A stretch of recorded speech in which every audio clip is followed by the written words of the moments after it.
Big boss എന്ന ഹൗസ്മേറ്റ്സിന് എല്ലാവർക്കും ലാലേട്ടന് ലഭിച്ച ദാദാസാഹിബ് ഫാൽക്കെ അവാർഡിനെ കുറിച്ച് അവതരിപ്പിച്ചിരിക്കുകയാണ്. ഇത് കേട്ട് എല്ലാവർക്കും വളരെയധികം സന്തോഷമായി. എല്ലാവരും ഇത് കേട്ടുകൊണ്ട് തുള്ളിച്ചാടുകയായിരുന്നു. ലാലേട്ടനെ കൺഗ്രാറ്റുലേഷൻസും പറഞ്ഞു. ലാലേട്ടന്റെ ഈ അവാർഡിനോടനുബന്ധിച്ച് ബിഗ് ബോസ് അവർക്ക് ഒരു ടാസ്ക് നൽകിയിരിക്കുകയാണ്. നിങ്ങൾ എല്ലാവരും ലാലേട്ടന് വേണ്ടി ഒരു ട്രിബ്യൂട്ട് ചെയ്യണം. വീക്കെൻഡ് എപ്പിസോഡിൽ ലാലേട്ടൻ വരുമ്പോൾ നിങ്ങൾ ഓരോരുത്തരായി ലാലേട്ടനെ കുറിച്ചുള്ള ഓർമ്മകളെല്ലാം പങ്കുവെക്കണം. നിങ്ങൾ ആദ്യമായി ലാലേട്ടന്റെ സിനിമ കണ്ടതും നിങ്ങളുടെ ഓർമ്മയിൽ ലാലേട്ടൻ നിറഞ്ഞു നിൽക്കുന്നതുമെല്ലാം എന്താണെന്നുള്ളത് നിങ്ങൾ അന്ന് ലാലേട്ടന്റെ മുന്നിൽ അവതരിപ്പിക്കണം. അതുപോലെ തന്നെ ജീവിതത്തിൽ എന്തെങ്കിലും ലാലേട്ടനെ നേരിട്ട് കാണുമ്പോൾ മനസ്സിൽ കാത്തു സൂക്ഷിച്ചു വെച്ച ആ ചോദ്യവും നിങ്ങൾ ലാലേട്ടനോട് ചോദിക്കണം. ഇതിനെല്ലാം കൂടി നിങ്ങൾക്കൊരു അവസരം ലഭിച്ചിരിക്കുകയാണ്.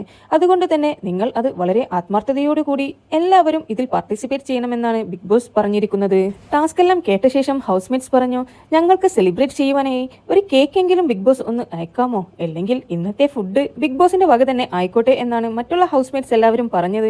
എന്നാൽ ബിഗ് ബോസ് അതിനുള്ള ഒരു മറുപടിയും പറയാതെ നേരെ സ്കൂട്ടായി.